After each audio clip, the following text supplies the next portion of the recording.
No one in the village could remember the first time the lantern appeared. That alone was enough to make the villagers uneasy.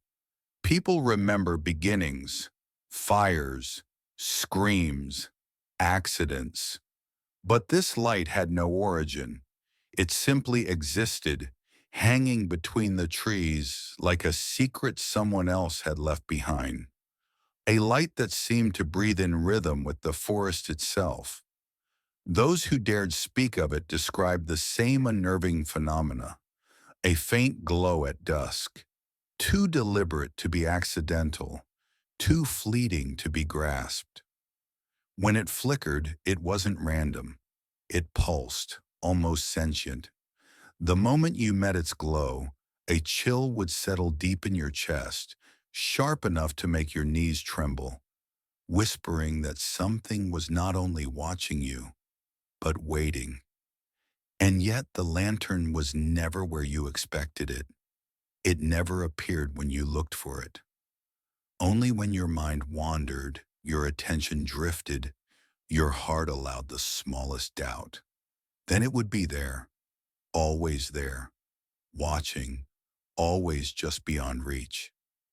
Welcome to Old Lantern Stories, where shadows linger long after the sun dies, and some mysteries insist you notice them.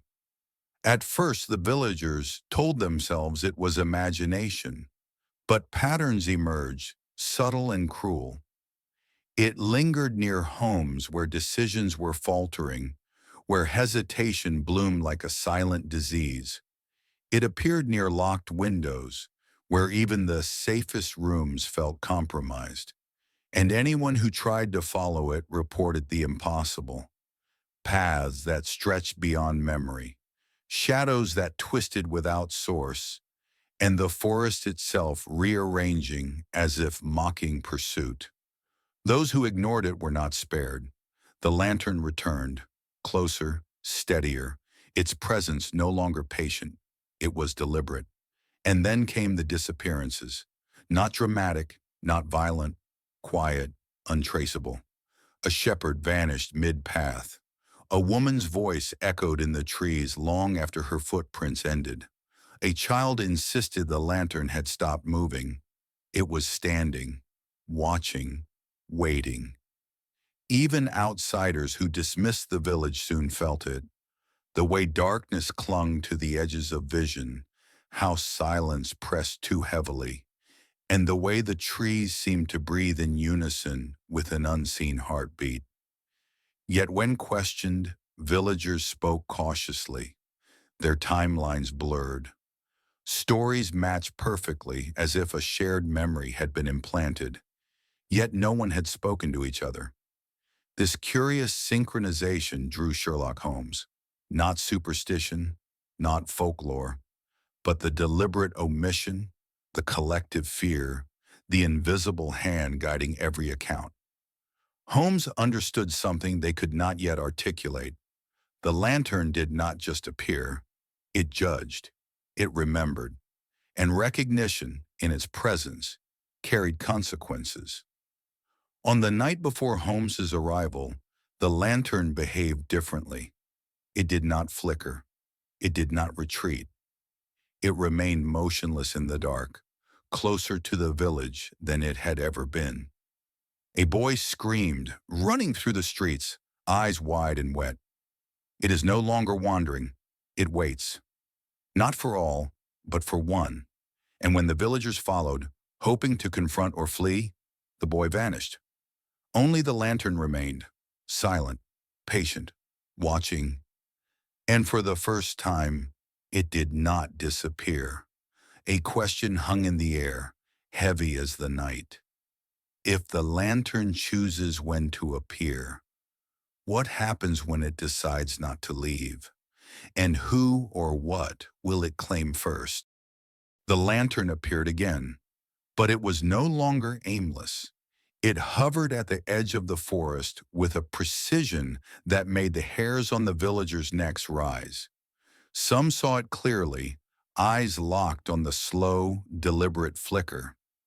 Others, standing mere steps away, saw nothing at all, The inconsistency shredded reason faster than any ghost story ever could. By daylight, the village seemed harmless. Cobblestone paths gleamed, smoke curled lazily from chimneys, and people greeted one another as though nothing had changed. Yet beneath the ordinary, fear had rewritten their habits. Conversations ended abruptly when the woods were mentioned. Children were shepherded indoors long before the sky darkened. Doors were bolted not from habit, but in anticipation of a presence that would not forgive carelessness. Everyone waited for dusk. The lantern returned every evening, brief and silent, always beyond the village, always deliberate, and those who followed it reported the impossible: paths that bent like water, shadows that shifted without source, trees that leaned as though listening. It reacted to hesitation, brightening when fear spiked, dimming when resolve wavered, mocking any who thought they could outsmart it. Rules emerged, not spoken, not written, but understood. Do not follow alone. Do not speak while watching. Do not look away first. Those who broke them vanished or returned hollow, their memories warped, their voices distant. A farmer stumbled home at dawn, eyes glassy, muttering a name that was not his own. A woman screamed that the lantern had advanced only after she whispered its presence aloud. Footprints in the underbrush ended abruptly, as if their owners had stepped into another world entirely. Fear hardened into routine. The villagers avoided the woods, ignored the glow, learned to exist under constant observation. But the lantern adapted. It crept closer, between homes, down narrow alleys, reflected faintly in windows that caught no light. Those who ignored it felt its weight linger, a quiet accusation. Attention withheld was noted and punished. Sherlock Holmes arrived and observed not fear, but its subtler cousin, acknowledgement avoided at all costs. Testimonies were fractured, timelines warped, phrases repeated with identical pauses, hesitation encoded like a secret language. Holmes understood it instantly. This was not superstition. It was conditioning. Fear had become a tool, memory a weapon, and the lantern was learning. Patience, obedience, resistance. It was measuring, judging, choosing. Then came the night the pattern broke. The lantern appeared early, before dusk had fully settled. Its flame burned unnaturally steady, as if carved from certainty itself, and for the first time, it crossed the invisible boundary the villagers had trusted, a line they believed protected them. It moved closer to the streets, the homes, the people who convinced themselves safety existed in denial. No one followed. No one dared, because by morning something was missing, not a person, not an object, but certainty itself. Doors left unlocked, footsteps ending in empty spaces, shadows that lingered long after the sun rose, and the villagers understood with a cold, immutable clarity the rules they had followed, the precautions they had memorized. They were no longer enough. If it could change once, it could change again. And the next time, it might not wait to be noticed. Something in the village had shifted, a pause in the air, a heartbeat in the silence, a whisper that had never existed before. The lantern had learned patience, and it had learned hunger. The question hung unspoken, heavy as the smoke from their chimneys. When the lantern comes next, who or what will be taken? The lantern no longer drifted at the forest's edge. It waited. Night after night, the same pale glow appeared in the same spot, unmoving, as if the woods themselves had exhaled and held their breath. Those who glimpsed it felt certainty sink into their bones. The lantern was no longer searching. It had chosen where to stand. Sightings could no longer be dismissed. It appeared earlier each evening, sometimes before the sun had fully vanished. It pulsed slowly, deliberately, responding not to wind or leaves, but to attention itself. The longer eyes lingered on it, the steadier its flame became, as if observation was feeding something unseen. Those who followed it noticed something far worse than fear. The forest no longer behaved like a forest. Paths twisted into loops, returning walkers to the same clearing over and over. Trees leaned too close, whispering shadows that moved without source. Sounds echoed from spaces that should have been empty. And always just ahead, the lantern remained, neither farther nor nearer, a presence that seemed to calculate every heartbeat, every step, every hesitation. Then the changes began. People returned from the woods altered, not injured, not lost, wrong. Some could not remember when they had entered. Others spoke of hours stretching into seconds, or seconds stretching endlessly. And a disturbing detail recurred. When they paused, the lantern did not. It glided forward, deeper into the trees, testing if it was being followed, calculating compliance, marking fear. Whispers spread through the village. The lantern was no longer guiding anyone. It was measuring them. Fear did not repel it. Curiosity did not summon it. Indecision pleased it most. Villagers reported hearing voices near the glow. Not words, not language, but something imitating them, twisting memory into sound. Shapes lurked just outside the lantern's reach, never fully revealed, never fully gone. And each night, more questioned their own perception. Did the light move, or had the forest moved around them? Then came the night no one could explain. 3 villagers followed it together, careful to obey the unspoken rules. They did not speak. They did not look away. They stayed close enough to see each other at all times. Only one returned. He stood at dawn on the forest's edge, staring at the spot where the lantern had hovered. When asked where the others were, he answered calmly. They had stepped into the light, not followed it, stepped into it. Sherlock Holmes, silent until now, understood the horrifying truth the village had been avoiding. The lantern was not revealing paths. It was creating exits. Exits from the forest. Exits from memory. Exits from reality itself. It did not chase. It waited, patient. It offered a final choice. Hesitation against certainty. And those who stepped forward chose. Not consciously, not forcibly, but inevitably. After that night, the lantern changed again.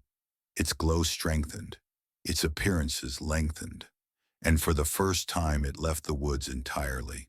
At the end of streets, between buildings, reflected faintly in windows after midnight.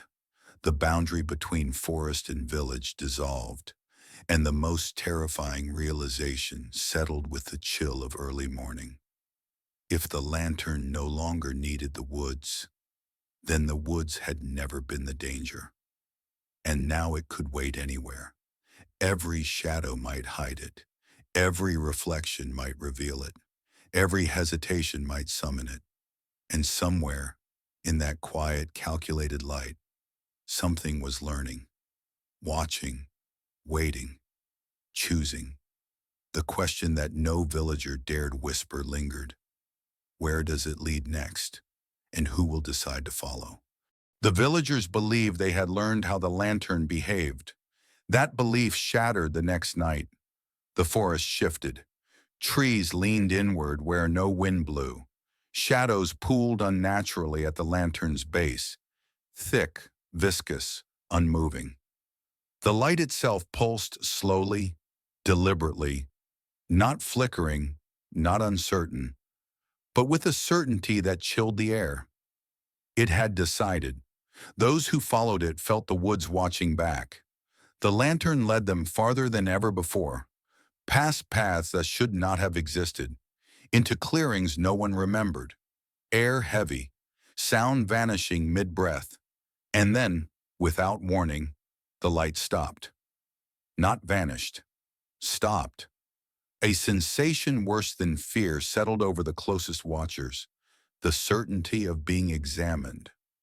Not by the lantern alone, but by something standing just beyond its glow, hidden where the light refused to reach. People reacted differently. Some froze. Some stepped back. Some stepped forward. Those who stepped forward returned unrecognizable, silent, eyes unfocused, refusing to speak of what they had witnessed. When pressed, their answers fractured, contradictions bleeding through memory itself. Holmes noticed the pattern immediately. Each avoided the same details, the same moments, the same names, though none had been questioned together. The lantern was not revealing truths. It was selecting memory. It was controlling perception. That night, the pattern became undeniable. The lantern no longer responded to individuals alone. It reacted to groups, to proximity, to shared hesitation. One person's fear altered another's experience. One step forward forced another backward. Choices tangled, collapsed. Consequences became communal. The village was no longer dealing with isolated disappearances. They were being connected. As midnight approached, the lantern multiplied. Reflections where no glass existed. Flickers at the edge of vision that vanished when confronted. Lights slightly out of sync, as if time itself refused to agree on what was happening. Holmes understood what the villagers could not. The lantern was not revealing the past. It was preparing the future. A future where hesitation removed people quietly, where choices were no longer choices, where the boundary between decision and disappearance ceased to exist. The final confirmation came just before dawn. A villager stood beneath the lantern, unmoving. Others watched from a distance. The light intensified, not outward, inward, until his outline blurred, became less than human. When the glow faded, he remained. But something essential had gone. He spoke, he walked, he breathed, but he did not recognize anyone. Not his home, not his name, not the village. Holmes's gaze hardened with cold clarity. The lantern no longer needed to make people vanish. It had learned a far more efficient method: control, erasure, choice, weaponized. And as the forest fell silent once again, one truth pressed down heavier than any shadow. Whatever the lantern intended next, it would not wait for understanding. It would not wait for permission. It would not wait for courage. It was patient. It was calculating. And it was coming. The villagers did not speak. They did not move. All that remained was the faint glow, pulsing, deliberate, and the fear that hesitation itself could become the next disappearance. At dawn, the lantern was gone. The mist thinned. The forest stood still. Birds returned cautiously, as if unsure they were welcome. From a distance, the village appeared untouched. But those who stepped outside knew immediately. Something essential had not returned with the morning. The woods felt empty in the wrong way. Not peaceful, vacant. Homes stood where they always had. Paths led where they should. Yet conversations faltered. Names slipped. Certain houses were passed without recognition, as though memory itself had softened, blurred, and refused to hold details. Those who had followed the lantern avoided one another, not from shame, but recognition. A quiet understanding lingered in the air. Something had been taken, not lives, not bodies, something far subtler, far more insidious. Holmes noticed it immediately. The careful pauses, the thoughts that stopped halfway, the words that never emerged. The lantern had not revealed truths, it had removed them. Holmes reconstructed the events privately, the disappearances, the altered memories, the man who returned without knowing his own name. Each pointed to a chilling conclusion. The lantern did not punish hesitation. It did not reward courage. It edited. It selected what parts of people were allowed to remain. By midday, the villagers agreed, without discussion, to seal the forest paths. No markers, no warnings. Children were told nothing, outsiders told less. Denial had become survival. But the damage lingered. At night, people awoke convinced something was missing, though they could not name it. Others felt watched in empty rooms, sensing a presence that no longer needed light. Some glimpsed faint glows reflected in glass long after the lantern had vanished, but when they turned, nothing stood behind them. Holmes prepared to leave before dusk. He did not believe the lantern had been destroyed, only finished. Finished with the village. And yet even he could not shake the uneasy certainty that lingered in his mind. Something had been learned here, something that would not forget.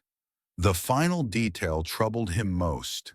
The lantern had vanished on its own, not driven away, not confronted. It had simply stopped appearing, as if it had learned everything it needed to know. Weeks later, travelers near another forest reported a familiar sight, a faint glow at dusk, a light hovering just beyond certainty. Some noticed it, others didn't.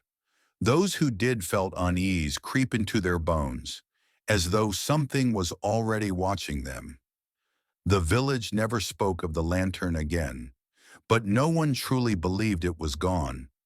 Some nights when the mist settles low and the world grows quiet, people still wake with the same chilling certainty. That somewhere nearby, a light has learned how to wait. And that waiting is patient, relentless, intelligent. Holmes, returning to his own work, paused in his study one night. A shadow in the corner of his room seemed to pulse faintly, reflecting a glow that shouldn't exist. He blinked. It vanished. But the thought remained. The lantern does not forgive curiosity. It does not relent. It watches, and it remembers.